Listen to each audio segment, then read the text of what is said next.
I'm here to tell you right now, we don't care. Let me tell you something. We don't care. Just knowing that this is how Raw is consistently booked. The show was god awful.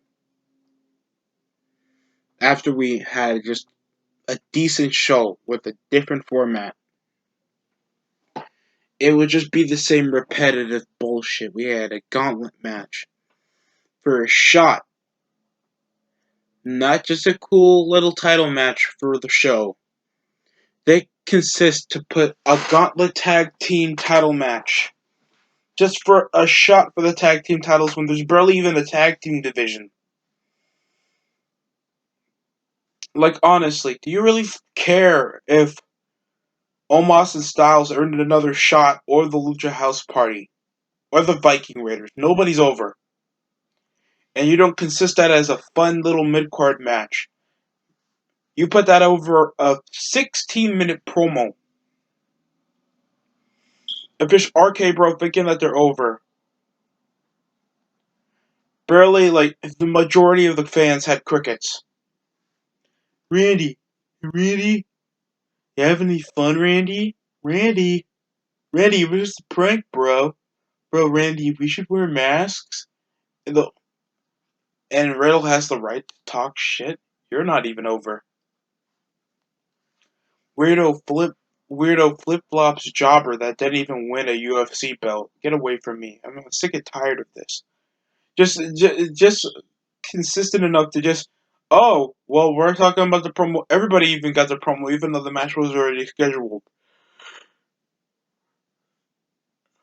And then it talented over Orton trying to feud with Lashley for the world title. Then the match just awkwardly started after nearly 20 minutes. That's a 16-minute opening promo.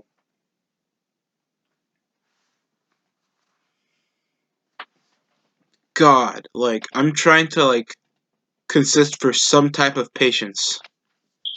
But then you have your opener DQ, like, your opener gauntlet match ending over DQ at the end.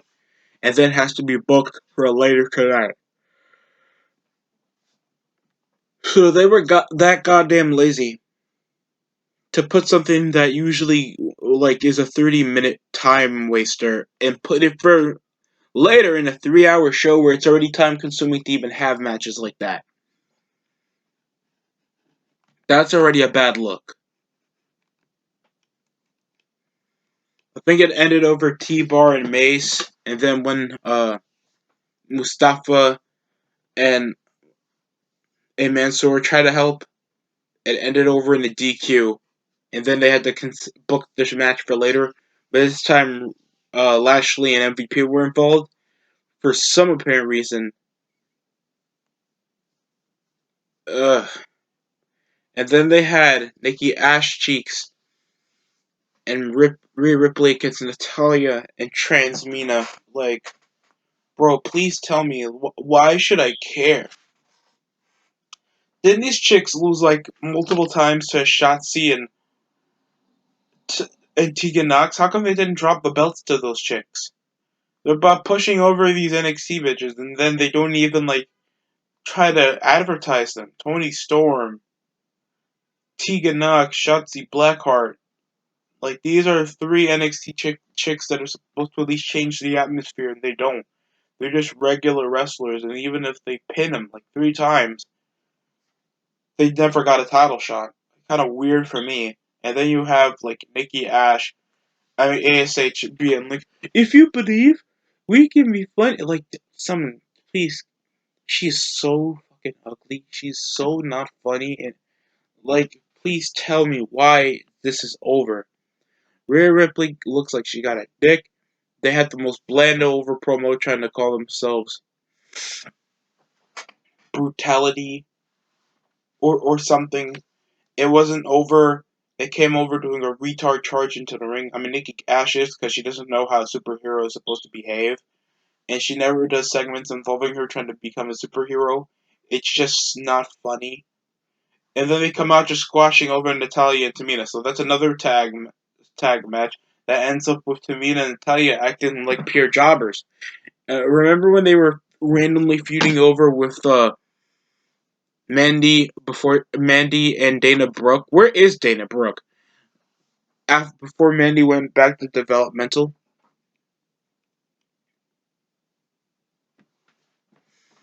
So Nikki and Ripley won, and the crowd was dead. John Morrison in a weirdo moist interview, like, yeah, we had moist TV. There was barely any consistency, even referencing over the Miz or continuing over in the storyline. Except Morrison has been a jobber for the last couple of weeks, and Karrion Kross needs to stop with the 50-50 booking. So this time, he gets in the match with Morrison. And it's weird too, because it's an interview, pre-recorded in a live TV show. That's odd for me. And then they go over to the match. I was like, wait, I'm sorry, this was pre-recorded? It's like, well, Karrion kind of changed gear pretty quickly from a suit to his Basham Brothers gear from 2004. Like, bro, this BDSM little aggressive butt plug tail gimmick sucks ass. He's just aggressive weirdo jobber that looks like he critiques prison food. He looks he's just not that serious to take if he's just, I'm just here to beat you up. Nothing. They always push over people like Karrion Kross, Keith Lee as just these big hybrid wrestlers with no personality, no ambition, no drive, no reason why they're here. What makes them different from the rest? Why are they so special? Other than they won the NXT title, they're not people that people will get behind, especially if you're looking at the younger demographic. Like, you want to make sure that the younger demographic has something to turn aside, because most of the current roster isn't over, other than to the hardcore WWE fans. You bring your children there, and they don't even give a shit. And that's what WWE is supposed to be targeting. Falling prey to the squash match. Morrison tries to push over some kicks. It was just headlock. It ends with the sleeper hold. Morrison loses.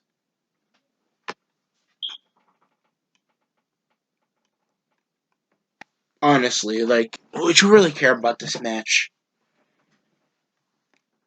Then we had Charlotte Flair against Nia Jax for the women's titles after the Raw Women's title after Nia pinned her last week in her shoot work match.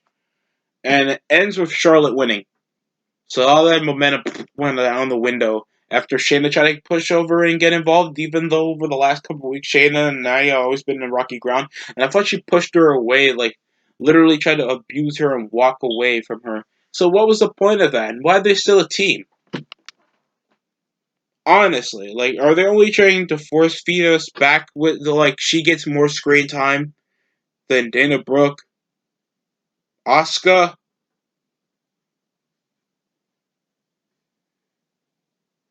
Honestly, I don't get it. Like, no personality comes out of these two women. They always force them over to the main event. Nia Jax is a fat, injury occurring, like, just uninspiring woman. Like, she's not good for the business, and it's only forceful nepotism and just SJW mentality over from WWE while she's under contract. If it was up to me, I would fire her fat ass, coming over looking like an obese sweet potato Wendy Williams Umaga built ass piece of shit. I hope she gets released. Because what she's done over to Kairi Sane, to men, to women, what she speaks over on social media, how is this woman even in the position that she is without most of, like, the repercussions that she did, shortening women's careers, injuring them, and yet nobody has anything to say. I don't fuck with Charlotte, but at least she doesn't injure people. So this work shoot fight was awkward as hell. It ends with them having this awkward exchange, coming over, just call elbow tie up, looking like they're grabbing each other's hair. Charlotte always does her patented moonsault that always misses people. but they still have to sell it too because, she's athletic and every time she needs to do the moonsault, because everybody needs to do a top rope move. Uh, Shayna Baszler awkwardly tried to get involved and try to strike Charlotte. And still, Shayna tries to help, even though literally tried to distract Nia in the match to begin with. Ending from a top rope natural selection in winning. Honestly, this match was absolutely nothing. It was as dull as last week. Barely any drama involved other than Alexa finally gets trying to push over for a women's title match after that shit feud she was getting with Rhea Ripley and Doudrop. And it even had a backstage fight for some apparent reason after the match got canceled from before. Being like, a winner is Doudrop. Then she had this awkward, ditzy promo going over, what happened over the last couple weeks. Like, no one cares about Dooflop. You look like Grimm's wife. Get away from me.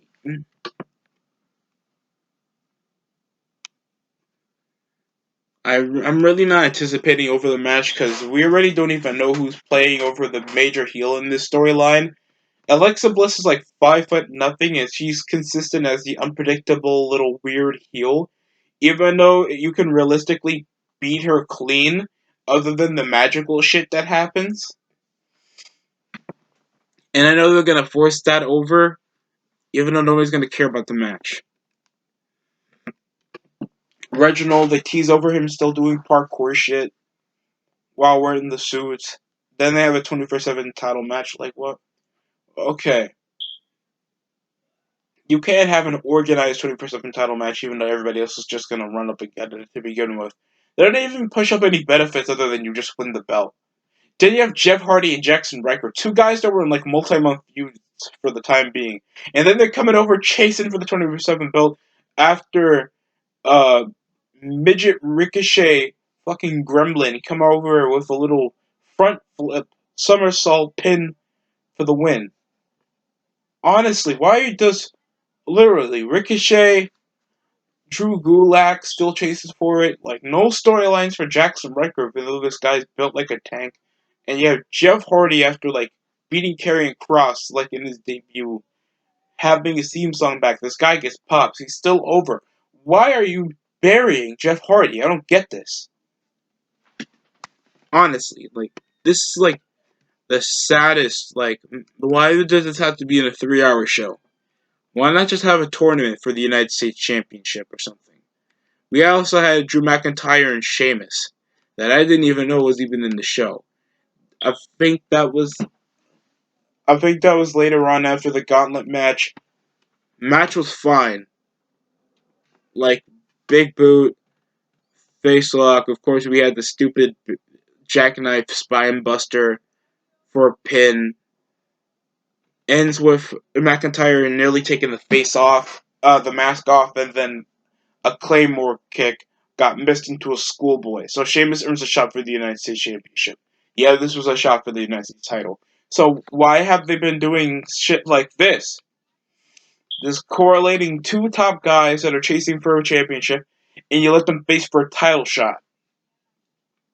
That basic. Why in the fuck have you been doing for the last couple weeks, having the number one contender face off against the champion? What type of logic does that partake? That doesn't get any person over. But here we are with a decent match. Sheamus McIntyre, obviously a babyface move. After getting outsmarted in a schoolboy. It's not a cheap move. It's not cheating. It was a smart, quick thinking plan. So you think McIntyre would respect that. But no, because he's the babyface, he's supposed to beat up the heel. So he literally just hits him with the mask. Obviously a babyface move. And Claymore kicks him trying to get some pop back. That looks stupid. And the most could be said is we don't know what McIntyre is going to be doing because he can't challenge Lashley anymore. And Sheamus already gets a title shot, so I don't know what's going to be the directive there. They're probably going to have Elias in another jobber gimmick just to bury him some more because they don't know how to do with people that can actually get good crowd reaction.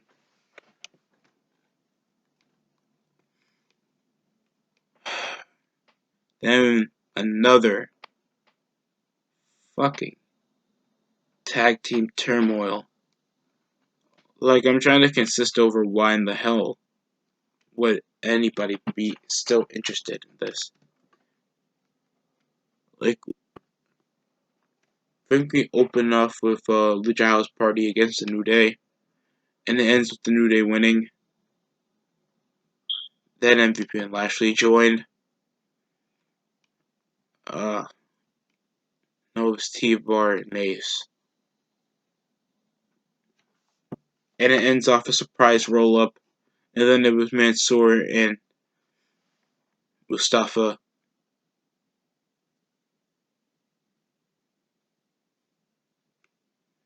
Oh man, like, I forgot who won this match. It was dragged over for over 25 minutes. And this was supposed to be our opener. When does that ever work? To force feed because you guys have no stars and everybody's like, oh, what if McIntyre goes to SmackDown? Or like, what the fuck is what's specialty of the draft now? If it's just gonna be another fantasy draft bullshit, because the atmosphere doesn't change. There's no stars in either show. McIntyre's another fucking upper mid carder. What's the point? You guys just need to cut off the draft. Unify the belts. MVP and Lashley could be with the US title. You keep Roman as WWE champion. You get everybody to have some consistency with the United States Intercontinental title. And you unify the women's belts. And you keep the women tag team titles. Because there could be continuity without always pushing over to both shows with no story. So that's how you fix it. I don't need two tag team turmoils. Honestly, why not just make a tag team tournament? But every time I need to see a stupid gauntlet match, they have no new concept for match stipulations. You know how many times we have seen a tag team turmoil over the past 2 years? I want to die just thinking about it. And just knowing that ends with MVP and Lashley winning.